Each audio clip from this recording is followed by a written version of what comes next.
Salut tout le monde, c'est Skypluf et aujourd'hui on se retrouve pour une nouvelle vidéo, un petit top 10 de mes jeux vidéo préférés. Alors je vous préviens, il y aura beaucoup de Pokémon dans cette liste. Ouais, beaucoup. Et pourtant il n'y aura pas Sun et Moon. Spoiler. Alors juste en parlant de spoiler, il y aura beaucoup de spoilers dans cette vidéo. Alors ceux qui veulent éviter les spoils, putain je me répète beaucoup, quittez la vidéo quoi. Allez, c'est parti.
En numéro 10, Pokémon Ranger Sillage de Lumière.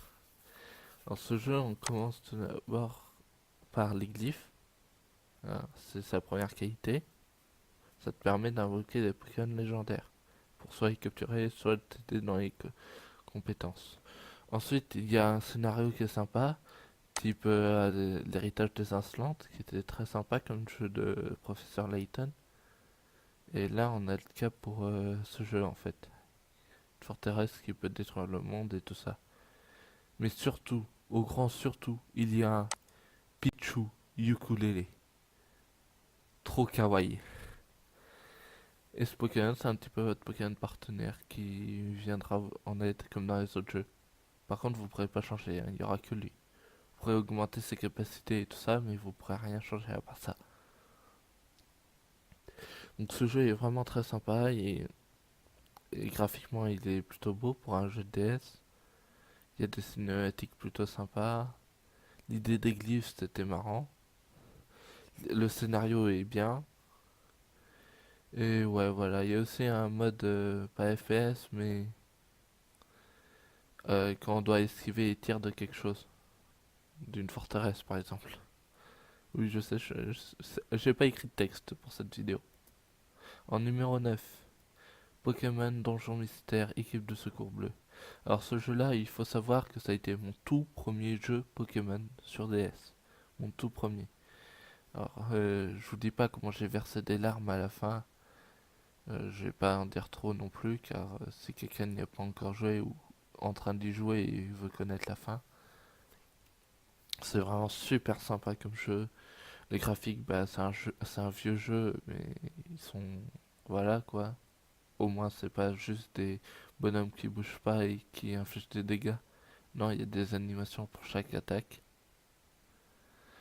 Et voilà quoi, c'est plutôt sympa. Mais surtout, ce jeu m'a marqué parce qu'un jour, j'ai découvert quelque chose. Un donjon à 300 étages. Et pas 3004 comme on pourrait avoir l'impression sur cette image. Non, non, 300 étages. Alors c'était une nuit, donc ça se trouve, ça c'est mes souvenirs qui sont faussés. Mais en attendant, je suis toujours à la quête de ce donjon. C'est pour ça que j'ai racheté ce jeu. et que je suis en quête de le retrouver. Un ami m'a dit que c'était en faisant beaucoup de missions qu'on pouvait le découvrir, ce donjon. Mais alors beaucoup, fallait être un grade super élevé. Et c'est vrai que quand j'ai découvert ce donjon, j'étais à un grade vachement élevé. Je crois le dernier ou l'avant-dernier grade avant la fin du jeu. Enfin voilà. Je me rappelle, c'était tous les 5 étages, il y avait une maison de monstres. Tout l'étage, c'était une maison de monstres, en fait. Voilà. Voilà pourquoi ce jeu m'a marqué. Ensuite, en huitième position, nous avons Pokémon Argold. Alors, ce jeu, je sais, c'est un reboot de Pokémon version or et argent, comme ça l'est pour Soul Silver. Et voilà, moi j'ai pas pu jouer à ces deux jeux-là, j'ai commencé avec Argold, moi. Alors, ce qui était pratique, c'était Pokéwalker, sorte de Tamagotchi en fait, où c'était plutôt marrant, j'y jouais un petit peu, surtout durant les cours en sixième. Tug Life. Alors voilà, mais ce qui m'a aussi marqué, c'est aussi le fait qu'il y ait deux régions, la région de Johto et la région de Kanto. Ça, c'était vraiment sympa. Deux fois plus de défis. Beaucoup de personnes disent ouais, mais du coup c'est trop long. Alors voilà quoi, il y a moins d'évolution des Pokémon et tout ça. Mais moi, ce qui m'intéresse, c'est pas les évolutions, c'est pas le scénario, c'est pas les statistiques. Ce qui m'intéresse, moi, c'est l'aventure. Et terme aventure, ce jeu, il est très très bien. En septième position, nous avons Pokémon Explorateur du ciel. Encore un reboot de Pokémon Explorateur de l'ombre et Explorateur du temps. Alors, ce jeu-là, je l'ai bien aimé pour des petites idées en plus comparé aux autres jeux. C'est pour ça que les autres jeux n'y sont pas inclus. Ça a été d'abord le petit bar, très sympa, où tu pouvais préparer tes cocktails et tout ça. Mais surtout des petites histoires secondaires. T'avais celle de Conotor, t'avais celle de Rondoudou, et plein d'autres dont je me souviens plus. Mais celle qui m'a marqué le plus de souvenirs, c'était celle de Rondoudou. J'ai pleuré à la fin comme pas possible. Enfin voilà. En sixième position, nous avons Pokémon Ranger, La Nuit sur Almia. Alors, faut savoir que pour moi, c'est l'un des meilleurs jeux Pokémon qui existent. Il est supérieur à Pokémon Ranger Siège de Lumière, pour bien des façons. Déjà, le Pichu, bah, à la place, on a plusieurs Pokémon qu'on peut avoir. Donc ça, c'est un bon point. Même si le Pichu du ukulélé, c'était rigolo. Le fait qu'on puisse pas changer de Pokémon partenaire, c'était un peu triste. Alors, on commence d'abord à l'école. Ah, ça aussi, j'ai bien aimé. Le fait qu'on ait une évolution du personnage. On part de l'école des Rangers et on arrive à devenir Top Ranger. Ça, c'était vraiment sympa. Il y a aussi cet effet de course contre la montre, en fait, où on doit se dépêcher sans le savoir. Enfin, non, le jeu, il est pas fait pour. Si tu te dépêches, tu peux réussir à débloquer un événement. Mais techniquement, c'est une course contre la montre quand même. Avant, euh, avant d'affronter le boss final qui n'est autre que, attention spoiler, Darkrai. Et là, s'ensuit un combat épique. En cinquième position, nous avons Beyond the Souls. Premier jeu PS4 de ce top, mais pour autant ce n'est pas mon premier jeu PS4. Où là on suit l'histoire d'une fille qui est pas contrôlée mais qui a un lien avec une entité qui s'appelle Aiden.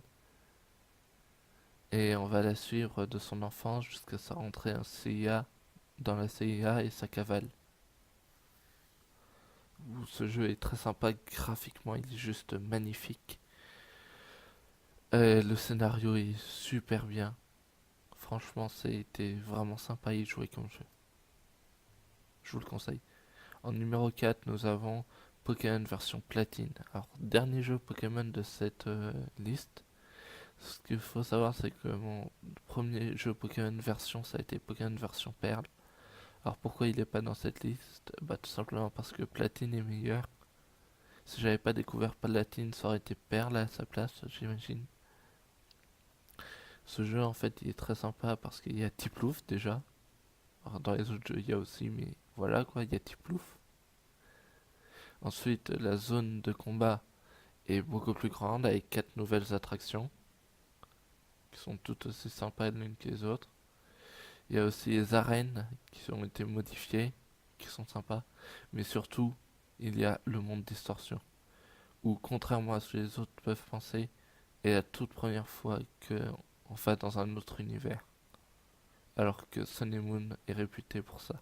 Parce qu'on voyage dans d'autres univers. Mais Sun et Moon ou Ultra Soleil et Ultra Lune, personnellement, je les aime pas trop ces jeux-là. Enfin, Ultra Soleil et Ultra Lune, j'y ai pas joué. Mais parce que Soleil et Lune, personnellement, je l'ai pas du tout aimé. Je l'ai vite fait vendu. Et du coup, voilà. Ça manquait de. C'était trop attractif, je trouvais. En troisième position, nous arrivons au top 3. Attention, à commencer par. Ah, petit bug de la. Dessus. J'ai c'est pas grave, au pire. Euh, Sword Art Online Holorization, où on débarque dans le monde de SA 2.0, Sword Art Origin, dont on peut voir la map, et dont les personnages principaux vont rencontrer un PNJ assez intéressant, première, dont vous avez une image là, et qui s'avérera être un personnage ultra important dans le scénario. Alors dans le jeu, on incarne Kirito, bien sûr, mais on peut quand même modifier le personnage, incarner un personnage masculin ou féminin et pouvoir changer son physique. Ensuite, ce jeu il est sympa parce que tu as des phases de dialogue super bien. Personnellement, beaucoup de personnes n'aiment pas ces moments-là, mais moi c'est ce que j'ai préféré de loin dans ce jeu. C'est pas les combats, c'est ça que j'ai préféré. Ensuite, le mode de combat, beaucoup de personnes l'aimaient pas trop. Moi j'aimais bien, c'était assez fluide, je trouvais. D'autres disaient qu'il y a des bugs, moi ces bugs, je les voyais pas. Franchement, je m'amusais beaucoup avec ce jeu. À la limite, il y avait le deuxième boss qui était ultra relou vu que les PNJ étaient assez stupides et n'arrêtaient pas de mourir. Et que moi qui survivais, j'ai dû me le faire tout seul. Donc ça m'a duré assez longtemps. Et du coup, voilà. Franchement, ce jeu est vraiment sympa. En deuxième position, nous avons. Alors là, je sens qu'il y en aura beaucoup qui vont se plaindre dans les commentaires. Zelda Breath of the Wild. Alors pourquoi il est en deuxième position? Bah, tout simplement parce que c'est mon top. Et il y en a un autre jeu que j'ai encore préféré à ce jeu. Euh, Moi, ce que j'ai bien aimé dans ce jeu, c'est d'abord l'idée des créatures divines que les anciens prodiges contrôlaient, mais qui ont été vaincus et du coup sont contrôlés par les ombres de Ganon, qu'on doit à notre tour vaincre pour pouvoir reprendre le contrôle des créatures divines et ainsi pouvoir affronter Ganon à la fin. Ça, c'était sympa. Graphiquement, il est juste magnifique, quoi. Il est terme graphisme, c'est de loin le meilleur de ce top. Vraiment de loin. Et voilà quoi. Les ennemis aussi, comme ces araignées mécaniques. Alors la première fois que je les voyais, au tout début du jeu, je dois avouer que je m'enfuis en courant. Même encore maintenant, vu que j'ai du mal à avoir le timing contre les boucliers, enfin contre les lasers pour les renvoyer dessus. J'ai encore du mal à avoir le timing, donc je m'enfuis souvent face à eux. L'idée de rechercher les souvenirs aussi, c'était assez sympa. Bref, la map est géniale, les graphismes sont géniaux, les ennemis sont super sympas. Il y a même des ennemis comme le Linel, surtout le Linel, qui mérite d'être des boss de Dark Souls. Franchement, j'ai eu plus de mal face à un Linel que face à des boss de Dark Souls. C'est simple, dès que je croise un Linel, peu importe mon niveau, je m'en fais en courant. Je sais pas faire d'esquive, tout ce que je sais c'est utiliser le bouclier. Enfin voilà, les ennemis sont super sympas, graphiquement ils sont beaux. Bref, le scénario est très bien. Mais alors pourquoi il est en deuxième position? Tout simplement parce qu'en première position, il y a Monster Hunter. Oh non, encore un bug.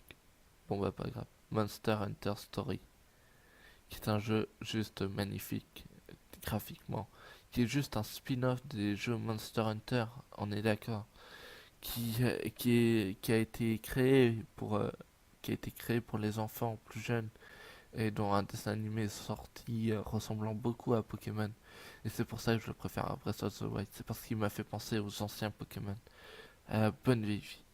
S'ils voulaient changer de scénario Pokémon et tout ça, eh ben ils auraient dû faire comme Monster Hunter Story. Et là, ça aurait été parfait pour moi. Plutôt que faire une grande parc d'attractions avec quelque chose en fond. Ils auraient dû faire ça un univers sérieux où l'amitié est comment dire, je sais pas comment dire, est au centre de l'histoire, voilà. Alors, on a nos personnages principaux qu'on peut créer par nous-mêmes. C'est-à-dire soit un garçon, soit une fille, et puis tu peux changer leur aspect, donc déjà c'est vraiment sympa, ça t'aide à t'immerger dans le jeu. Ensuite, t'as leurs amis d'enfance, Ren et son ami dont je me souviens plus le nom. Oui, j'aurais dû faire des recherches. Et du coup, voilà. Mais franchement, ce jeu est juste super beau. La map aussi est très grande. Le système de combat est sympa. Si vous voyez le système pierre-feuille-ciseaux, c'est un peu la même chose. Dit comme ça a l'air nul à chier, mais croyez-moi, c'est vraiment sympa à jouer vu que l'IA adverse est plutôt intelligente. Pour les boss surtout. Enfin voilà. Bref, je conclus ce top avec la vidéo d'introduction de mon jeu préféré, c'est-à-dire Monster Hunter Story. Allez, bon visionnage. 遥か遠い昔、古の頃。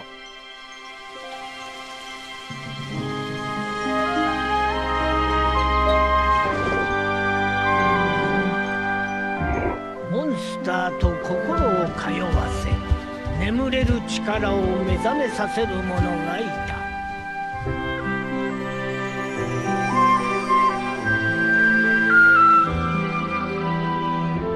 人々